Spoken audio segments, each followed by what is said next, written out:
వివాహానికి అత్యంత ముఖ్యమైనటువంటి ముహూర్తం ఏంటి? వివాహ లగ్నానికే కాదు, ఏ ఏ ముహూర్త శాస్త్రంలోనే మీరు అడిగిన ప్రశ్న మీకు ముహూర్త శాస్త్రంతో పరిచయం లేకపోవడం వల్ల పరిమితం చేసి అడిగారు. ముహూర్త శాస్త్రంలో బలీయమైన లగ్నం ఏది అనేది ప్రశ్న. బలీయమైన లగ్నం కర్కాటకం అవుతుంది. కర్కాటక లగ్నాధిపతి చంద్రుడు.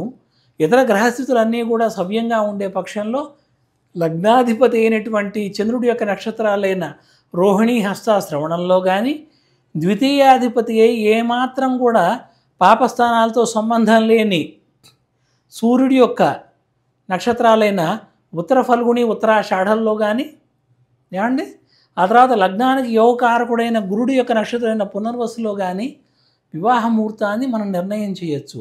నిర్ణయం చేసిన తర్వాత కర్కాటక లగ్నానికి పరాశర స్మృతి ప్రకారం యోగకారక దశలైనటువంటి లగ్నాధిపతి చంద్రుడు, రవి, తర్వాత కుజుడు, తర్వాత గురుడు ఇత్యాది దశలన్నీ వస్తాయి.